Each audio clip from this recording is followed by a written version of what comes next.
Never been late to an event, despite astonishing odds. And that is all thanks to her, and she has just been amazing. It has been such a pleasure to meet and know her over the last 3 weeks, and I'm psyched to go home to my son, but I'm going to miss that very much. Right, so I'm going to bring out my wife to say hi, but please don't freak out because she, like I said, she's a pretty private person, she's calm, but she does want to say hello. So ladies and gentlemen, Sarah Green!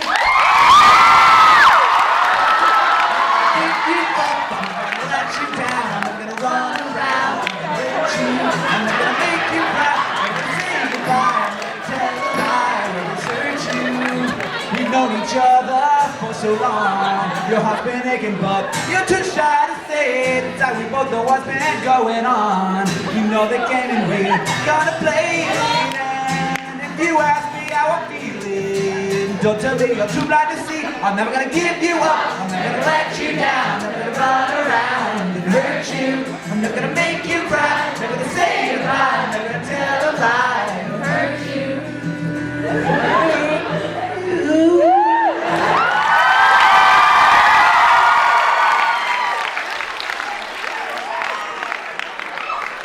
That's called getting Hank rolled. If you don't know what it is, I can't explain it to you. It involves like 10 different internet jokes. I've got a timer here. It's going to go down from 11 minutes to 0 minutes. If I'm talking when the timer goes off, I get shocked with the shocking device. It's right here. It really shocks you. It really hurts. It's not a joke. It's very uncomfortable.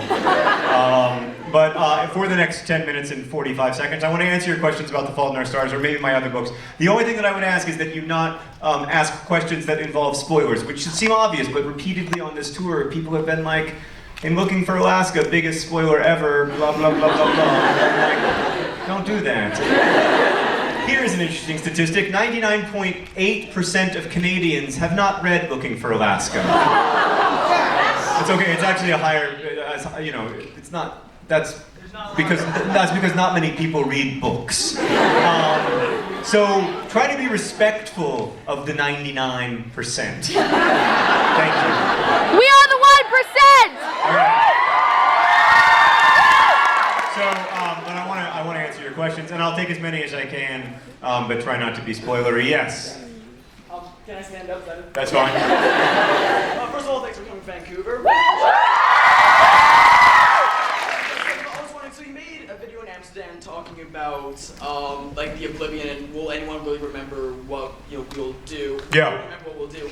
Was that something that you added in, or was that something that you had in the book already? Oh yeah, I mean, I wrote this book over like 10 years, so anything that I mentioned in a video blog, which I generally spend just one day making, I've definitely thought of before.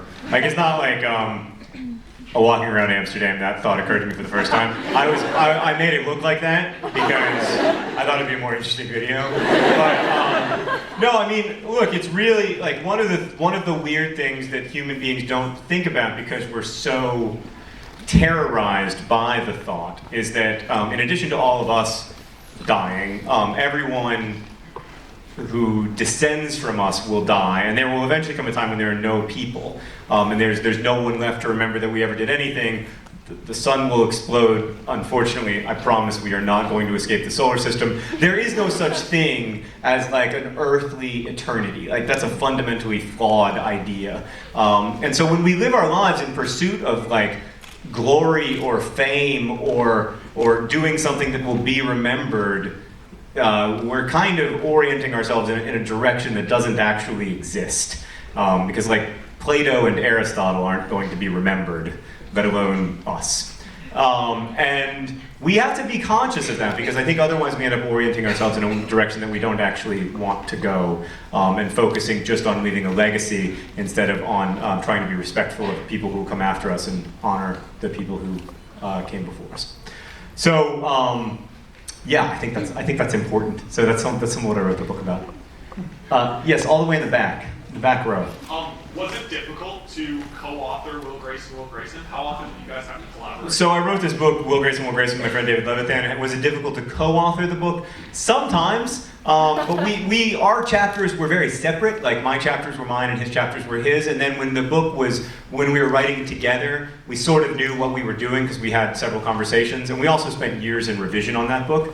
But I mean, I've always thought very highly of David as a writer, and I trusted him completely with my characters. I think that he trusted me with his characters, so that part wasn't hard. It wasn't like, I'm not one of those writers really who feels a sense of ownership over his or her work. I think that's a little bit ridiculous. You know, books belong to their readers, and when you're co-authoring something, it kind of belongs to both of you, but in a more important sense, it doesn't belong to either of you.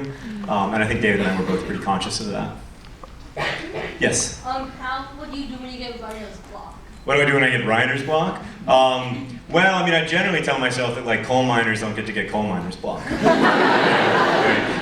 don't get to wake up and be like, man, I just don't feel like carpentry today. I don't want to broker any mortgages. I write when I have writer's block, and sometimes I write really poorly for a really long period of time, and sometimes I write 70,000 words of a story that's truly terrible, and I could only save like 150 words from that whole story and input it into The Fault in Our Stars. That is in fact a thing that happened. You know, and to me that's all part of the process and pleasure of writing. I mean, one of the pleasures of writing is not succeeding. You know, the thing itself must be pleasurable in and of itself, and so, you know, there's always something to write about if you give yourself permission to suck. Yes. Who's your favorite character that you created? Who's my favorite character that I've created? I mean, none of them really. I don't know. I'm quite partial to Augustus Waters, but that's probably partly just because that book's only been out for 3 weeks and I don't feel like I've given it over to you yet. I still feel a little bit possessive. When I let it go all the way, then it'll be your book, not mine, and they won't be my characters anymore anyway. Yes? As we know, Hazel is the first books that you've used to write from a female perspective. Right. So I was wondering, A, what was the greatest challenge writing from a different perspective than you're used to, and what advice would you give to authors looking to write whole, complete characters from maybe a perspective that's a little alien to them? It's an interesting question. So what advice would I give writers looking to write from a perspective that's alien to them? I mean, not everyone would say that I succeeded with Hazel, by the way, but that's kind of you. That's kind of you. And what was it like writing from a female perspective for the first time? It wasn't that different, to be honest with you, because I wasn't writing from like a capital F female perspective. I was writing very specifically from Hazel's perspective, and I felt connected to her and empathetic to her, and I felt like I spent a long, long time getting to know her. You know, like a decade. And so that part wasn't that hard. I mean, I got all the clothes wrong and stuff, but then that's why I have so many great women in my life to tell me that I got the clothes wrong or whatever. I mean, I got all the clothes wrong about girls in my other books too, because in my mind it's always 1996. You know, everybody's wearing Umbros. They'll come back someday. It used to be like, I remember my first couple novels, everybody was always wearing these flower print summer dresses, and Sarah was always like, that's ridiculous, no one wears those. But then recently, they've come back, and all of a sudden I seem very timely. I keep asking people if they dress like Hazel on purpose, and they're like, no, I just like this dress. But, you know, my advice when it comes to writing, the real experience that was difficult was writing from the perspective of someone who's chronically ill and someone whose life expectancy is very different from mine. And that was a challenge in a lot of ways. And my response to how you do that is that you make every effort to be respectful and you own up to it when you fall short, which you will. But, you know, novels are not in the business of being perfect anyway. Novels are in the business of, you know, telling the best possible, the truest possible story through the story. And, you know, I'm sure there are places where I was wrong and places where my writing was insufficient and books that will come along that will do what I was trying to do better than I did it. And that's okay, but I wanted to try to be as respectful as I could of what it's like to be sick, and to try to know as much as I could, to talk to as many people as I could. And so that's what I did. I did a lot of research. I know way too much about cancer now. Yes. Me? Yes. Did you eat at Orange or Orangey when you were in Amsterdam? Oh, I made up that restaurant. There's a made-up restaurant. It's the word orange in Dutch misspelled, as my Dutch translator pointed out to me. And I was like, I don't care really. She was like, we just spell it orange. And I was like, well, that doesn't sound exotic at all. I made that restaurant up, but it's based on a restaurant that's in Amsterdam. A lot of the nicest restaurants, they are like mostly inside restaurants, but then there will be a few tables that are literally across the street, so the waiters have to cross the street, like dodge traffic with the food. And the really nice tables will be out on the canal, like right on the canal, right at the edge of the canal, and they're almost always two tops. And so I saw those restaurants, and I thought it would be lovely to have, to have a meal there. And I ate many meals at restaurants like that, just not that nice. As my translator also pointed out, Dutch food is never that nice. Sorry, Dutch people in the audience. Yes. Yeah. What would you say your definition of living a full life is? I mean, I wrote that for 308 pages. What my definition of living a full life is. I can't say it any shorter than that, I don't think, because I don't have like a simple, easy definition, and I think it's different for each person. How to, like, what constitutes good to them, I guess. I just want us to be thoughtful about it and intentional about it, instead of like just being, saying whatever all the time. I almost called on you earlier, so I'll call on you now. I was wondering, there were a lot of things that you went to Amsterdam to get some inspiration for. I was wondering if there was anything that you wanted to put in the book that after you had gone to travel there, that you decided wouldn't be fitting anymore. Yeah, so I lived in Amsterdam for 2 months with my family while I was working on this book. Is there anything that I wanted in there that I took out because it didn't seem fitting? Well, no, like I left in the good food. I'm being too mean. I like, a lot of Dutch food is really good. It's just fried. The thing that I most wanted to, the thing that I discovered there that was the greatest gift to me was the ipin, the elm trees that have these millions and millions of flower petals that literally fall out of the sky and blanket the city and annoy everyone. Even though there are basically these rose petals literally falling from the sky all day long, and people are just like, oh.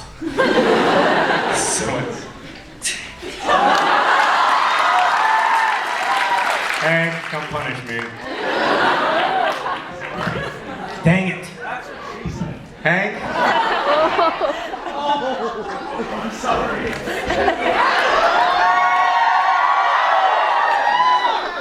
Sign.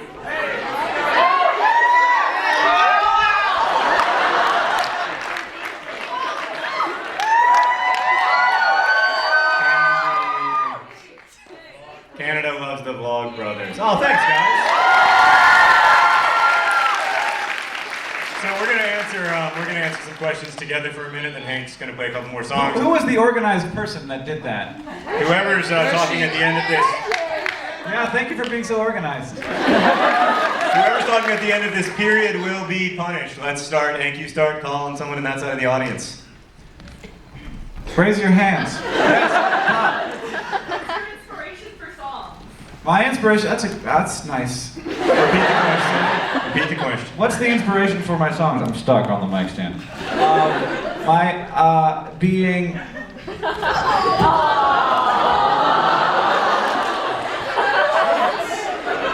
Didn't help that much. I mean, a lot of time, I don't know. I will be a shampoo, I think. It seems to be there's a correlation there between the proximity to shampoo and songwriting. I don't know what that's about. But I know, I mean, it's oftentimes it's just things that I'm into and excited about, and I'm like, this is so cool, I would like an interesting way to convey this feeling that I'm having.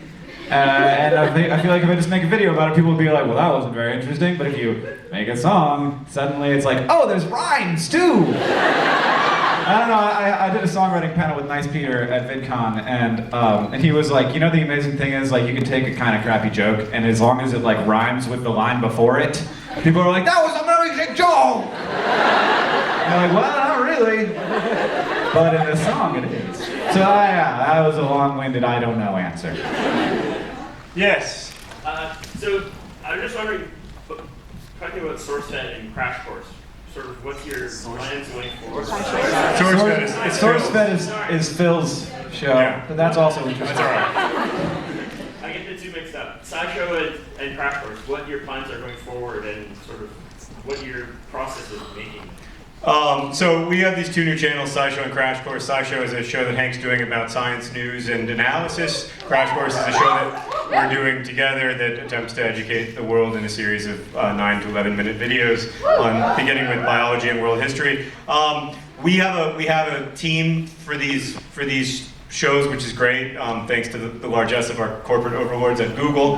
And as long as they are interested in letting us make this stuff, we will make it because we are really excited about it. It seems like people are watching it, and it allows us to do the kind of stuff that we've dreamt of doing for the last 5 years, the kind of like high production value, really thoughtful, really intentional educational videos that we've always wanted to make, but it's difficult to make when you have to make 3 videos a week and you have a bunch of other stuff to do. But when you have people to help you and people who know how to do animation and graphics and stuff, that becomes possible. So as long as we can do it, we'll do it, right? Yeah, it was interesting when we first like had the opportunity to like, this is a thing that Google might do. What would we do if we had the ability, like the access to like funding for our programs instead of being like, let's sit in front of our bookcases.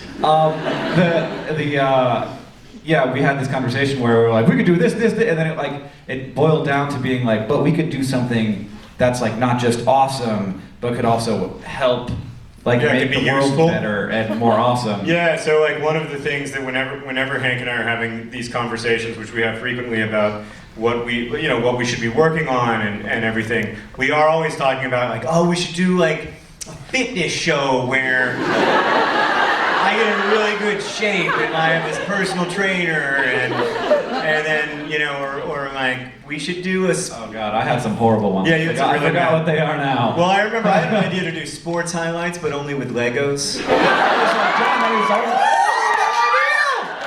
That is a horrible. But like we were so into it. The great thing about having each other to bounce ideas off of is there's always the other person to say, explain to me how that's going to change the world. Like explain to me how that's going to make people's lives better, instead of just being something that people watch for 5 minutes a day. And that's kind of the challenge of these new shows is that we're trying to do that in a slightly different way.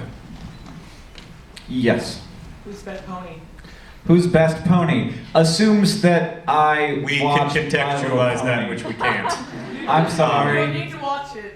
Yeah, we would need to watch it to know. I don't know the name of a pony. I can't. Oh God, we're moving on. Yeah, we can't answer that question. We're not gonna because have we a can't. pony fight in here. Yes. You.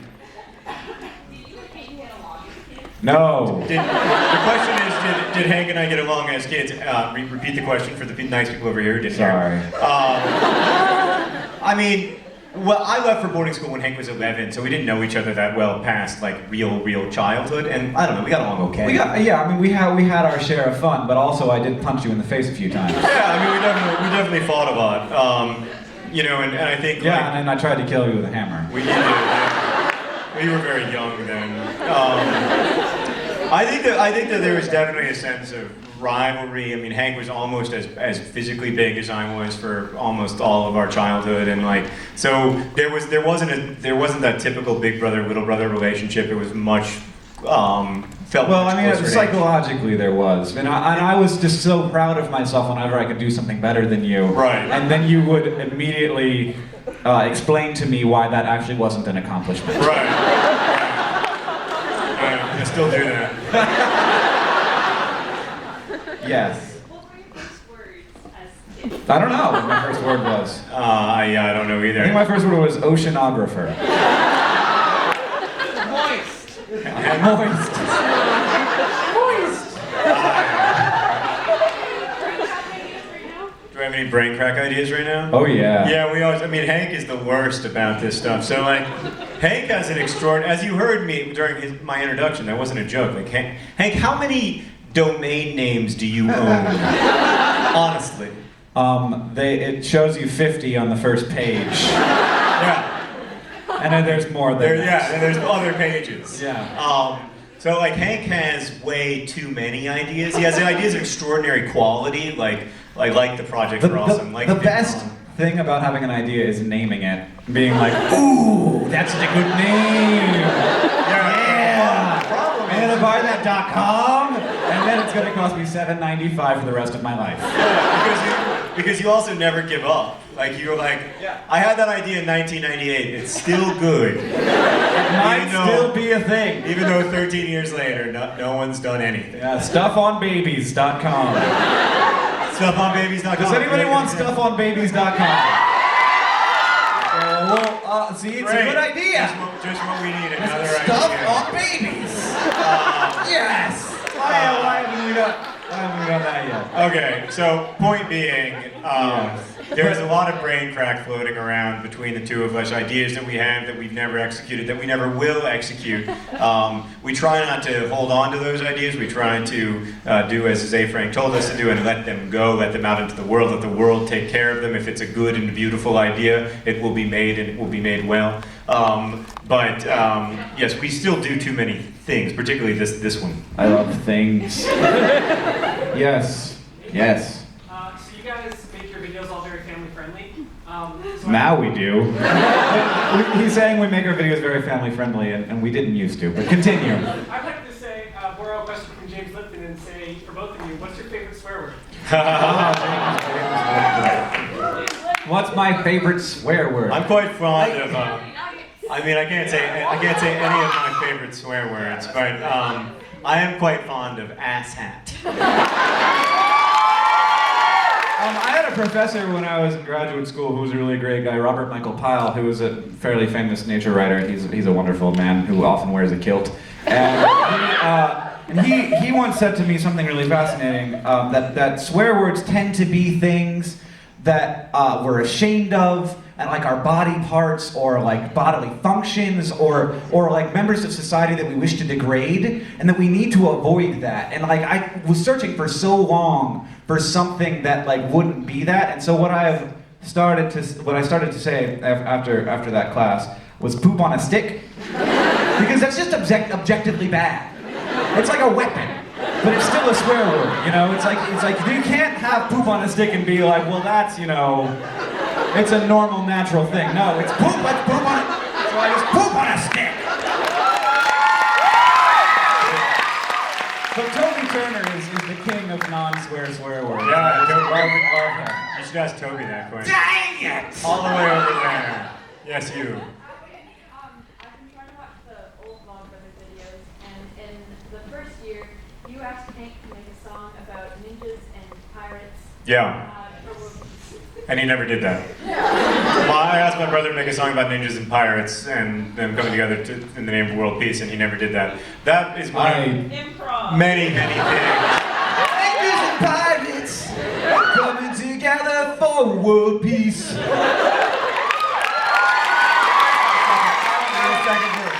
Ninjas and pirates.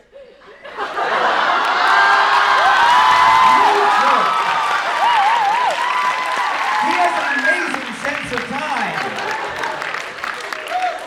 Wow. You're so talented, John.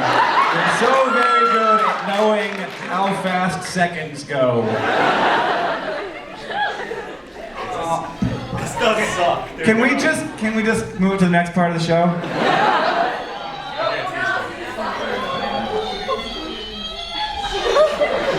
John got shocked immediately. It's going to torture me instead. It's going to be like...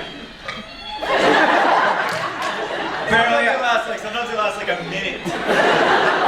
You never know when it's coming.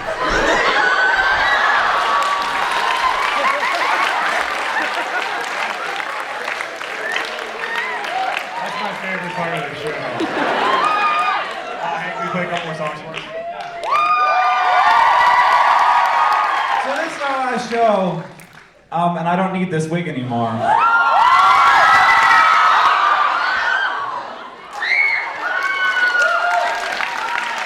That was a really great catch, by the way. She was like, and just like, in the hand. Where's my guitar? She plays rugby.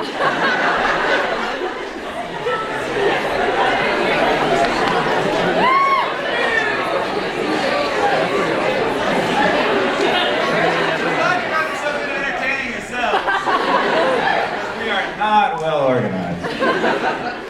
How's it going? How was everything while I was gone? It was so horrible, oh my god! A Yeti attack though. There was a Yeti attack. The other day somebody asked what I would do if zombies came from the side of the stage. And I was like, I'd head straight up the middle aisle and these people would absorb them. And John was like, I would fight valiantly. And I was like, yeah, that's very sweet of you to say. I would run straight up the aisle. In the audience today, or at least to the side of it, we have Michael Aranda, who is my friend. And a while back, me and Michael Aranda and Stefan Chin and all of the Nerdfighters wrote a song together. And it's just a collection of things that start with the FTBA.